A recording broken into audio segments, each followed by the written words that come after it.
So, RossDraws put out his statement, and I feel like since I was the first person who talked about it and made a video about it, it's only fair that I, say something too. I'm not going to really put any drawings or anything behind me because I don't know. I just feel like maybe I don't know. So my goal with YouTube has always been to help small artists break down stuff with AI that affects us, like AI for dummies, essentially, AI for artists, news that artists care about, supporting the people and making sure that we're supporting the people that align with being not AI, And this video is kind of unscripted, so just bear with me.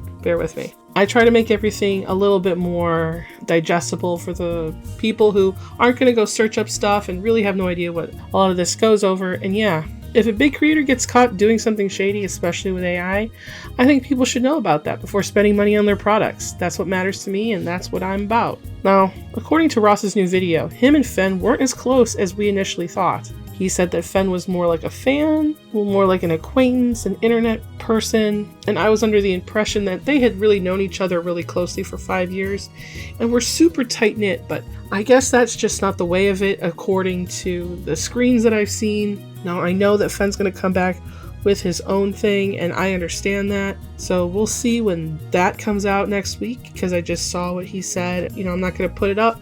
He said something on Twitter. But it does seem like at some point Fen was being a little bit pushy to get a little bit closer. And I think, this is what I think. I think that he wanted to jump at the opportunity to get to know somebody who is, in the know, has the details, has the audience, has the connections. I think that there is a way of going about that, and maybe, I don't actually know how old Fen is. And I know that most people would jump at the chance, even myself, to help RossDraws. Even now, if there was ever a chance where he would be like, hey, would you like to come out and help me for a weekend? I would love to do that, but, at the same time, he'd have to pay me because I'm a poor person. And, if he can't pay me, that's where I would be at. Now, he does show some receipts where he did pay Fen $640 and gave him a free badge to a box, even though he wasn't going to be there. I don't understand what the badge was about, but he gave him a free exhibitor badge, and I know that those badges are fucking expensive. And that kind of shifted how I saw the situation. When I went through the document the first time, I didn't know that, and now looking back, it feels like Fen left some stuff out. Maybe because he didn't think it mattered, or maybe because he wanted to frame things a certain way. Not frame it in a negative way, but frame it as a more professional way, I think. Because obviously you wouldn't want someone seeing you say, yo, ho, pay me. You wouldn't want to, that feels like a very personal back and forth between two people. So I'm trying to give Fen the benefit of the doubt. And I did try to give Ross the benefit of the doubt too. It was just maybe I jumped the gun a little bit too soon. I probably shouldn't have done that. Either way, that missing the context kind of changes the story a little bit for me. So Ross made a good point on the whole paid for exposure thing. When I think about it, Fen said that, he was busy talking to his fans because he wanted their attention. He didn't really want to work the booth. But at the same time, it's Lightbox or it's Anime Expo. There's so many people there and so many people that fly there. I feel like I didn't put on my critical thinking hat, and I'm a dumbass for that. Because how is he supposed to talk to the fans that come up to see him? Because I don't know how many of you have ever been to an anime con or a fan expo. But for example, I went to Fan Expo here in Cleveland, and I talked to George Newbern, who is the original voice of Sephiroth. And while I was talking to him, you get a few minutes each to talk to the person, right? Maybe 5 minutes. And someone had actually interrupted that moment, even though he could have stood in line. There was not that many people. He could have just stood in line and done that. But he took my few minutes, and I was a little bit upset about that, and I didn't feel comfortable. I have enough social understanding that I know he didn't mean any harm, and I know that George knew that this was probably not a good time to do that, and he was trying to move the conversation away, and at the same time, I also met Troy Baker, and Troy Baker, I tried to talk to him on my own, but I got a little bit nervous, and I didn't know how to talk to him because, I don't know, I just got really nervous. So when you have another person who is a bigger a bigger, more charismatic person than you and you're nervous, I could see where, how are you going to have time to talk to people who are varying degrees of charisma versus nervous, that are people who are there just to see you or just want to talk to you, and then also try to help somebody that you agreed to help with exposure, introduce them to other people. Like, I don't know how he was supposed to facilitate that, even if he said he could. And I think that was maybe a little bit of misjudgment on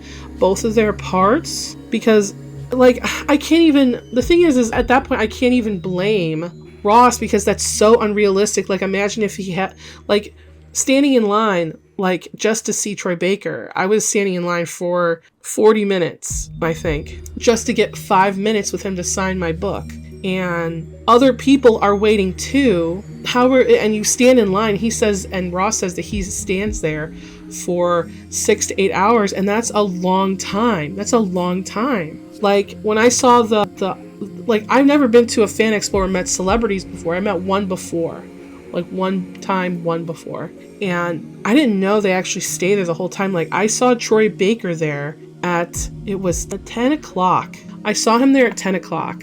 And then I also saw him there at 6 o'clock. So he'd been signing stuff all the way until 6 o'clock. And then he stopped signing. And then he went to go take pictures with a bunch of people. So if it's anything like that, Ross is not even going to have a flicker of a moment where he's going to be able to do that. That's just so unrealistic to me. Sorry, I know that it is a little bit rambly. I just feel like maybe if other people have come here and they don't know, I just wanted to give maybe some more context to what it might be like for Ross, you know? I just don't think that he did it on purpose or that it was done with maliciousness, just kind of mismanaged. So I want to say that I'm sorry. I thought that I was being neutral about the subject, but I wasn't, and I jumped to conclusions. I didn't wait to hear Ross's side. That's on me, because I've always loved RossDraws. And a lot of people that are in my comments say that that's not true, because I'm able to be critical of somebody that somebody that I respect and value. I can still respect and value you and also be critical of you, because he's one of my favorite artists. And I'm not saying that in a parasocial way or anything. You know, I know I'm not special. He probably doesn't even know who I am, but he's still one of my favorite artists. And I also know that he's a human being. I generally thought that I was fighting for the little guy, but I moved too fast. And that was like jackass behavior on my part.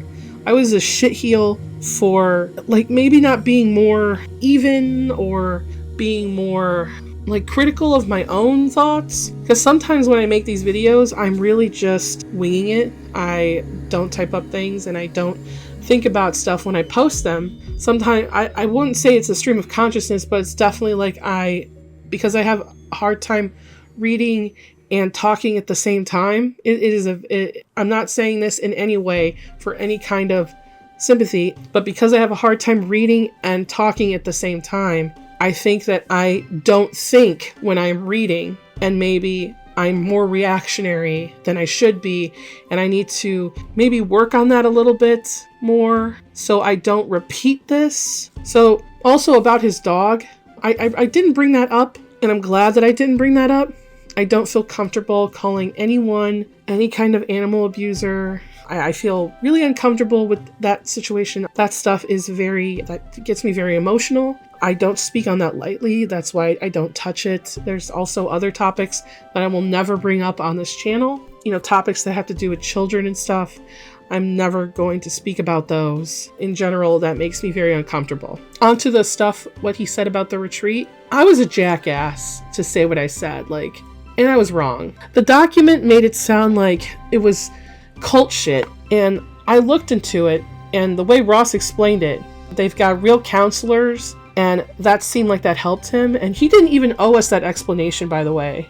Like, he felt like he had to do that, and I feel like, I don't know, I don't even know how to apologize. I just feel like I was shitty, and I feel like I need to own that, because I'm very judgmental over places like that. And the moment I hear retreat, I hear that's like some cult shit. But when I looked into it, they actually have people there to help. They have people there to help. And that was more my concern, was that. And it wasn't even my spot to even talk about, it wasn't my place, I guess. It just wasn't my place. I feel like a jackass for saying that. When I read the document, I should have been reading it with a grain of salt, especially like that part, because like when you read documents like these, like you try to take it like it's a truth. It's someone's truth, right? It's someone's truth at the end of the day, but I feel like maybe that wasn't enough. And when I see the way Ross moves and I see how he gestures and I see like, I'm very observant about I'm observant about stuff. Like I can tell when people are upset, people are thinking, people are feeling. Like I am so observant to that. And I could just tell from watching the video that not only is this uncomfortable, but this has hurt him. Like it's not like fake or put on, I don't know. I have my own thoughts about that. And I'm just sorry about like saying that thing I said. It's shitty. It's shitty, and I'm owning that. As for the AI stuff, look, I respect that Ross admitted that he tried to hide it. I do. I know that he's not trying to demonize AI, but to me, it's still theft. Traditional and digital art, you need skill. AI just rips shit and spits it back out. Even if you use it in your art flow, it's still built on stolen stuff. Ross said he's not using it in his book. I saw the tweet on his Twitter confirming that, but I guess I'm going to leave it up to the individual on whether or not you buy that book based on what he said and what Fen said, because at the end of the day, that situation itself is really he said, she said. You have to trust one or the other. Sure, you can trust Ross or you can trust Fen, but I am not going to give my opinion because I don't want to be the reason why anything negative or positive happens from my suggestion. So I'm not going to give a suggestion. I'm going to leave that up to you to buy those books or not to buy those books. Now, onto the plagiarism stuff. I honestly don't know. I feel like it's a personal thing between two people who used to be very close. It could be miscommunication. It could be pain. I get what Beazle was saying, though. I mean, like, people throw around plagiarism so fast, especially if there's big creators, and it looks like you're copying something from a smaller creator. Like, one of my characters looks like Tomy. I don't even know what Tomy is from, but they said that they look like Tomy, and it's because I was drawing like semi-horror-ish looking character, and I just made her hair wild because that's what I portray her as in my book. Now, some people would see it as like a benefit, and some people would see, oh, well, you're just copying. But is copying a black-haired character copying? Like, I'm not saying... Like the thing is it seemed that the plagiarism thing did bother Ross. Like, genuinely did bother him. Like, not in the fake way, like the real way. And he wanted to do what he could to help because he didn't want Beazle to end up having to stop his project because he has his own project. But I guess, like, there's some miscommunication going on still there because of the similar aesthetics. And I don't know. I don't know how to feel about it. Beazle says that they're also going to say something. So I guess we're going to look to see whatever that is. So overall, like, I'm sorry to Ross, and honestly for Ross. Like, the whole thing with Fen and Diddley seems like a lot of miscommunication mixed with people still figuring shit out. And some folks I know are going to say, but Ross is 32, he should have known better. But honestly, I have learned through growing and aging on my own that you can make fucking mistakes at any age. Any age, any time. You just make them less as you get older because you've learned from your past experiences. Like, 80-year-olds don't make mistakes because they're not going anywhere. Just saying. But being an online artist is hard. And I don't know how many of you guys who watch me have your own YouTube channels and really grind, like put out videos a few times a week, responding to comments, making your own art, making videos, doing the grind,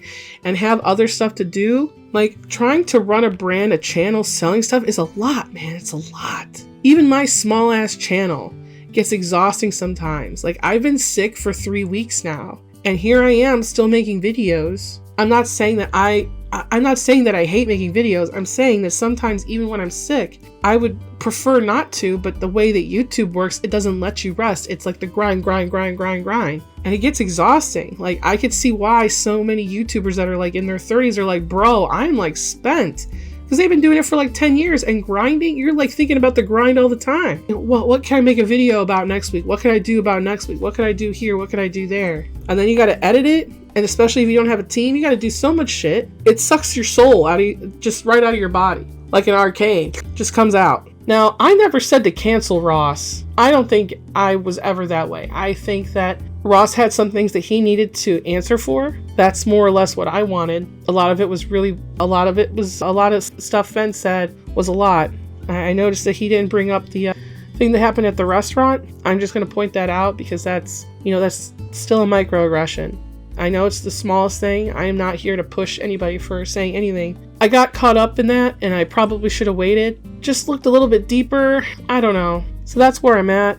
I don't know where the situation is going to go from here. What I can hope for is that all the parties that are in this situation can find a way to move past it. And I don't know, just find themselves. I hope that Ross can find himself. That Fen can maybe find themselves. I've talked to Fen. Fen's a nice guy. He's a nice guy. I know, I don't hope anything bad on anybody. And for my own part in saying anything that was shitty, I'm sorry. And, sorry to Ross. Sorry to Fen. And I'm not going to delete my videos.